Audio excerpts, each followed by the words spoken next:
chake ni cha dhahabu, kifua chake na mikono yake ni ya fedha, tumbo lake na kiuno chake ni vya shaba, miguu yake ni ya chuma, nyayo zake zimechangamana chuma na udongo. Tafasiri ya hili neno watu wengi sana wanafikiria sana na kuwataka watu wasome kwa ajili ya kutafasiri neno la Danieli. Lakini Danieli aliokuwa ni atabiri mambo yote mwenyewe duniani akituarifu. Neno kita cha dhahabu, maana yake huyo mfalme alikuwa akiongoza watu taratibu wa kwenda kwa Mungu, washike sheria zake Mungu. Ndio maana akaonekana amependeza sana kama madini ya dhahabu. Amependeza sana kama madini ya dhahabu.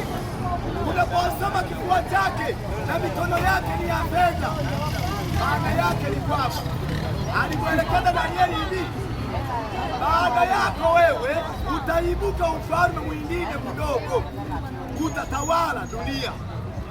Akamwambia hivyo mfalme Nebukadneza. Maana yake alikuwa mtabiria hizi pesa mnazozitumia nyie duniani, kwamba kifua hiki hapo inaipokea pesa.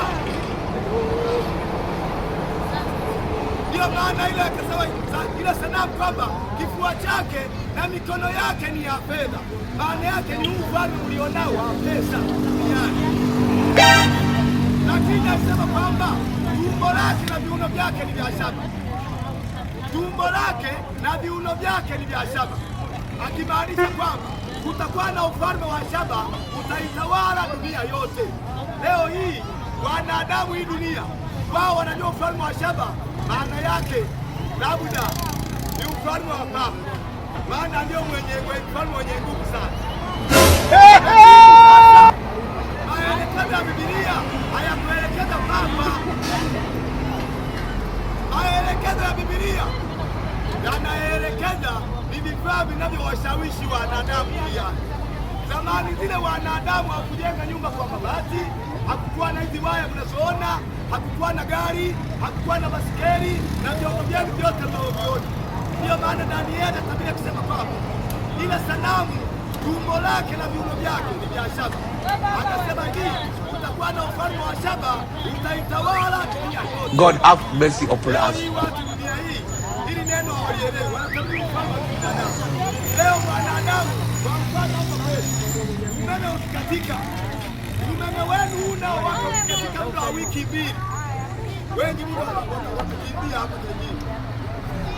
Wengi sana watatoka hapa, au kama atatoka atakufa na njaa, maana wengi wenu wanatumia waya. Wengi wenu unaitumia waya ili mambo yangu yaende sawa. Hata ukienda hospitali sasa hivi, hii mlionayo, mtu akilazwa kufanywa operation, utakula sio wanasema anakula kwa mitambo, lakini mitambo hiyo ukifuatilia waya unafanya kazi. Waya aliyokuwa anaangalia Danieli mbili yalikuwa na bati, hizi waya, hiki gari na vyombo vyenu vyote mnavitumia duniani vinavyowashawishi. Ndio maana sema kwamba kutakuwa na ufalme wa shaba utaitawala dunia yote. Leo umetawaliwa na mambo ya kutengeneza watu wote duniani. Wote kabisa wametengeneza mambo yenu wenyewe na nia yamewatawala. Na hayo ndio aliyokuwa anatabiriwa. Akasema hivi, miguu yake ni ya chuma. Yaani kuanzia hapa kwenda hapa miguu yake ni ya chuma. Akasema hivi, huo ni ufalme nao utatawala. Danieli alikuwa anatabiri ni mwanadamu atakayeteuliwa kuwa rais hapa Tanzania, atawashawishi watu wote duniani. Atawashawishi watu wote duniani kuiondoa pesa na kutangaza rasmi kusimamisha ufalme uliotabiriwa wa hiyo shaba. Anatangaza rasmi atawashawishi wote duniani wataiondoa pesa na watu wote kutumia simu peke yake. Hiyo ndio ilikuwa inatabiriwa. Ndio maana msao kwamba miguu yake ni ya chuma, lakini akasema hivi, nyayo zake zimechangamana na udongo na chuma, akimaanisha kwamba huu ufalme kwamba pesa iondolewe. Wanadamu wako watatamani, wengine wako watachukia. Ndio maana nasoma neno imeandikwa hivi, ni ufalme uliogawanyika, ni ufalme uliogawanyika, kwamba nusu na nguvu na nusu umepungua.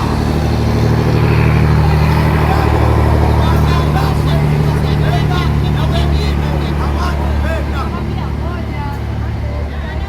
Ndio maana itabidi zile nyayo zake ni nusu udongo na nusu ya chuma. Maana yake ni ufalme ambao umegawanyika. Leo hii watu wanawatabilieni mambo ya kibinadamu, wanaangalia video, waangalia mataifa yataleta vita ili mwisho wa dunia ufike. Eti mataifa yataleta vita ili mwisho wa dunia ufike. Sasa haya hayakuongelewa. Yaliyokuwa yakiongelewa ni mambo yetu wenyewe, yaani vita ya roho ambayo tulifanya sisi na shetani, kwamba uwezeje kujinusuru wewe kutegemea Mungu. Na ndio maana nilianza nikiwaambia kwamba leo hii hakuna mwanadamu hii dunia anayemtegemea Mungu. Maana wewe unatumia hela kumtegemea shetani, unatumia gari hili unamtegemea shetani, unatumia umeme unamtegemea shetani, unatumia kifaa chochote kile unamtegemea shetani. God have mercy upon us. Hii dunia shetani anatawala, hakuna ambacho hakitawala. Wanadamu wote mmelemewa. Kweli unabii wa 6 nilianza mwaka juu. Nafikiri haya mazingira niliwahi kupita, haya mazingira niliwahi kupita, na kuna siku niliwahi kuhubiri hapa, nikaenda Dar es Salaam mpaka nilifika Zanzibar huko, nimeenda kuelekeza wote ili nisiwe na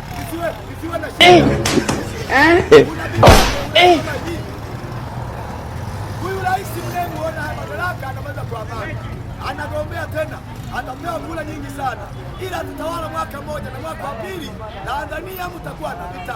Na vita hiyo rais na makamu wake wote wawili watachukuliwa mateka, watafungwa mawe, wote watarushwa mle baharini, hawatu